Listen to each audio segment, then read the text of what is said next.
Кууну түшкөн рубль жана айрым орусиялыктардын чет жакка чыгуусуна чек коюлушунан туризм тармагы сезимтал болууда. Орусиялык турагенттиктер багыттарын өзгөртүп ички рынокко өтүүдө. Гоанын ысык пляждарын сүйгөн орусиялыктар эми Ялта менен чектелүүгө аргасыз болду. Көпчүлүк туроператорлордун билеттерди сатуусу өткөн жылга салыштырмалуу 2 эсе түшүп кеткен.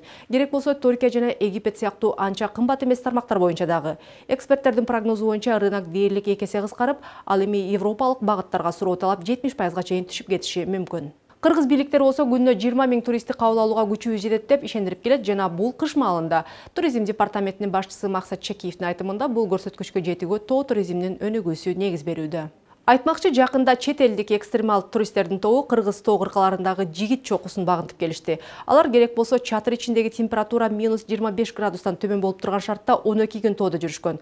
Тоо чокусундагы ар бир кадам болсо камерага түшүрүлгөн жана алар кыргыз тоолордун суктандырган кооздугу жана катаал шарттарын эми бүткүл дүйнөгө көрсөтүшөт. Русланбек Акимканов экстремалдар менен жолугушуп, кыргыз туризминин потенциалы жөнүндө маектешкен. Саламатсыздарбы? Биринчи суроом, дегеле Кыргызстан жөнүндө каяктан уктуңуздар? Кайсы убакта келдиңер Кыргызстанга жана кайсы эмне максат менен келдиңер деп ошону сураганым келип жатат. Биз Кыргызстанга мурун келген эмеспиз. Кыргызстан жөнүндө өтө аз маалыматка ээ болчук. Биз бул жерди кооз өлкө, тоолуу, жапайы жаратылышы бар, сырдуу жер деп угуп келгенбиз. Чынында эле бул жер эң сонун экен. 2 жумалык тоодогу экспедиция эң сонун болду. Mountains there were and the mountain ranges in Kyrgyzstan. Well, when the trip was first proposed to me, I hadn't even heard of Kyrgyzstan. Мен Кыргызстан жөнүндө мурун такыр уккан эмесмин. Бул жерге мурун келип кеткен европалык жана америкалык изилдөөчүлөрдөн кээ бир маалыматтарды ала алганбыз. Биз элементардуу маалыматтарды чогулта алганбыз. Аба ырайынын шарты жөнүндө, тоолордун бийиктиги жана башка маалыматтар. So we had some information from them. Экинчи суроо болсо, бул дегеле Кыргызстанда эмне жакты, кандай проблемаларга кезиктиңер? Анан кандай үстөмдүк дейбизби, эмнеси жакты деген ошол суроого жооп берсеңиз. Okay, so our trip was probably not very typical. Биздин экспедиция бир канча өзгөчөлүктөргө ээ болгон. Тоодо экстремалдуу шарттарда жашоого туура келген. Ошондуктан биз 2 жума ичинде тоодо чатыр алдында жашадык. Биздин экспедиция бир топ коркунучка ээ болчу. Анын ичинде сел жүрүү коркунуч жана карышкырдын кол салуусу. Чынында биз көптөгөн карышкырдын издерин көрдүк. Бирок МЧС бизге бул тоолорго чыкканга болбойт деди, анткени дароо сактоо кызматы жок. Албетте биз көп жолду жүрүп келген соң баш тартууга болбойт эле. Биздин оюбузча бул секторду өнүктүрүү үчүн, башкача айтканда экстремалдуу кышкы спорт түрүн сүйүүчүлөрүн тартуу үчүн бул кызмат иштеши керек. Биз чынында кыргыз тилин дагы орус тилин да билбейбиз. Жалгыз гана бир кыргызстандык досубуз бар болгон үчүн тилден көп оорчулук сезилген жок. Эгерде жергиликтүү калк өзгөчө туристтик багытта иштеген ишкерлер англис тилин билсе, көбүрөөк туристтер келет деген ой. Kyrgyz, we don't speak Russian either, and not many people speak English. So we were very lucky to have a local contact. Кыргызстанда жайкы туризмди жакшы өнүктүрүш керек деп көптөгөн сөз пикирлер бар. Албетте алдында өнүктүрүш керек, бирок ошо менен эле кышкы туризм дагы жакшы өнүктүрүш керек деген сөздөр бар да. Ошо сиздин оюңузча кышкы туризм жакшыбы же жайкы туризмди өнүктүрүш керекпи? Кайсынысы перспективдүү дегенибиз да? Well, personally, I think you should actually concentrate a bit on winter tourism. Менин жеке оюм, силер кышкы туризмге көбүрөөк көңүл бурушуңар абзел. Бул үчүн бир канча себептер бар. Биринчиден, эгерде баардык күчтү жайкы туризмге жумшасаңар, анда кыш мезгилинде көптөгөн адамдар ишсиз калат. Андан тышкары Кыргызстанга келүү абдан арзан жана бат. Бул Кыргызстан туризми үчүн өтө жагымдуу көрүнүш. Мисалы 600-700 долларга барып келүү билетин алууга мүмкүн. Кыш мезгилинде кышкы спорт түрлөрү бир топ эле кымбат турат. Анткени бул спорт түрлөрү менен алектенүү үчүн көптөгөн жабдууларды, бир канча окуу курсун окуу, жайгашуу жана башкаларды сатып алуу керек. Демек, бул экономикага эбегейсиз чоң салым кошот. Rent skis, get a ski lesson, pay for a lift pass. Менин оюмча 2 багытты да өнүктүрүү керек. Бирок мага көбүнчө кыргыздардын үрп адаттарын билүү, маданиятына кирүү жана салттарын көрүү мага абдан кызык болду. Маданият эң уникалдуу көрүнүш деп эсептейм. Орто Азия дүйнөгө өзүнчө бир сырдуу болуп сезилет. Демек, туризмди өнүктүрүүдө эң маанилүү фактор катары да маданиятты көрсөтө билүү болуп саналат.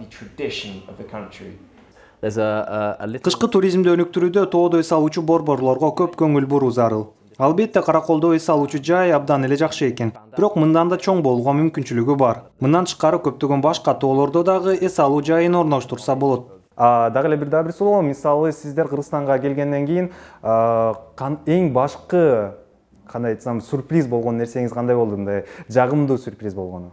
And their willingness to help is something we really Жергиликтүү калктын бизге болгон мамилеси таң калдырды. Мындай жакшы мамилени күткөн жок болчубуз. did quite a lot of outside help to You're going to a place. Эгерде чынын айтсам, анда мен жана жакындарым Кыргызстанга келеримде бир аз тынчсыздандык. Анткени Кыргызстан көп конфликт болгон өлкөлөргө жакын эмеспи. Мисалы Афганистан, Пакистан, деги эле Европада стан өлкөлөрү бири-бири менен тыгыз байланышта деп түшүнөт. Мен эми өз көзүм менен көрүп, биз ойлогондон башкача болгонун жана Кыргызстан коопсуз өлкө болгонуна күбө болдум.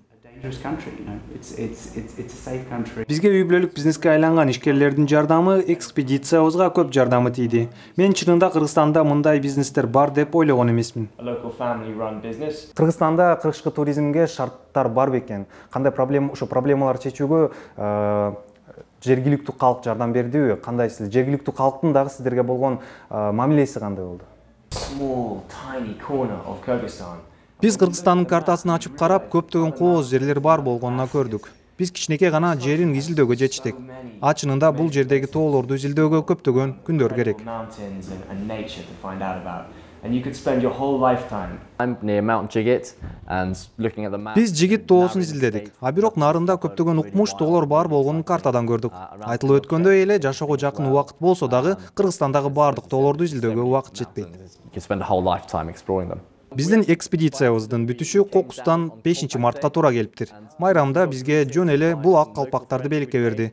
Бул жөнөкөй эле мисал калктын туристтерге болгон өтө жакшы мамилесин көрсөтүп турат. Wow, this is great. Yeah. Акчаны өзүң үчүн, тагыраагы өзүңдү өнүктүрүүгө салуунун бирден бир мыкты ыкмасы бул дүйнө кыдырып саякаттоо экен айтылат. Жаңы жерлерди ачып, бүтө маданият менен таанышуштан биз дүйнөбүздү байытабыз. Демек, дүйнөнү жаңыча таанып, көп жаңы маалыматтарды алып, билимибиз, дүйнө таанымыбыз кеңейет. Саякатты дагы бизнес сыяктуу эле алдын ала пландап, эсеп кысабын чыгарып алсаңыз, өтө кымбат эмес саякаттоого мүмкүн. Кантип десеңиз, өз кеңештер менен элдик экономика рубрикасы бөлүшөт.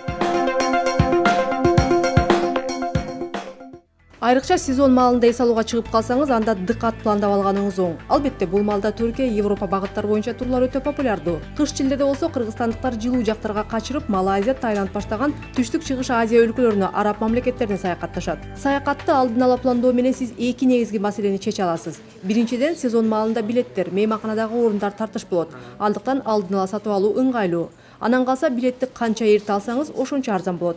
Ар бир саякатты бир ай же 2 ай мурун пландашташ керек. Себеби өзүнүн бир учурда бийик суроолору болот. Эгер сиз дасыккан саякатчы болбосоңуз, анда билетти ири тревел агенттиктерден алганыңыз оң. Анткени ишенимдүү компаниялардан билеттерди кепилдиги менен аласыз. Авиагентство менен авиакомпаниялардын айырмасы аябай көп болот. Себеби бир авиакомпания өзүнүн эле билеттерин сатышат. Авиагентстволор мүмкүнчүлүктөр көп болот, себеби алардын түз договорлор кетет авиакомпаниялар менен, көбүрөөк варианттарды берет да. Ар жактарга, ар кандай убакыттарга. Ири тревел агенттиктер керек болсо түрлүү маршруттарды сунуштап, ыңгайлуу жана арзаныраагын тандап берет. Ошондой эле ири компаниялар авиагенттиктерде болгон бардык акциялар жана арзандатуулар жөнүндө дайыма кабардар болуп турушат. Балким пенсионерлерге же кичинекей балдарга акция болуп калышы мүмкүн. Мисалы, көп агенттиктер сүйүшкөндөр күнү үчүн атайын кызыктуу акцияларды сунуштап калышат. Бирок мындай акция менен билет сатып алып жаткандар чынында эле сүйүшкөндөр экенин эч ким деле текшербейт. Болгону уча турган түгөй таап алсаңыз болду. Андыктан авиакомпаниялардын каттоосунан качпоо керек. Анткени такай кардарлар үчүн арзандатуулар болуп калышы мүмкүн. Алган эмес, бекер билет утуп алышыңыз дагы ыктымал. Канча миля алсаңар, ошолорго дагы арзандатуулар берет. То есть последующий. Эмки учкандарыңарга арзандатуулар жакшы берет. Ал миляларды жаңы билет алмаштырсаңар болот же бир кымбат билетке арзандатууда берсе болот. Бул авиакомпания караштыруу мүмкүнчүлүктөрү ар кандай болот да. Бир мүмкүнчүлүк бул арзандатуулар же жаңы билет алсаң болот же бир билеттин бизнес классын алсаң болот. Ошо канча миля алсаң, ошончо ошо миля жараштуу немеде арзандатууларды берет. Көбүрөөк болсо көбүрөөк берет, азыраак болсо кичине азыраак берет. Анын авиакомпания өздөрү дайыма айтышат, ушундай болду, ушундай программалар болду деп. Билеттерди брондогондон дагы коркпоңуз. Муну менен сиз каалаган учурда учуп кетүүгө кепилдик аласыз. Бирок ошол эле маалда сизди эч нерсеге милдеттендирбейт. Керек болсо бир канча авиакомпания аркылуу билет брондоп койсоңуз болот. Эгер куулук кылып бир тарапка бир компаниядан бир канча мөөнөткө билет брондосоңор, анда авиакомпания сиздин брондорду жокко чыгарышы дагы мүмкүн.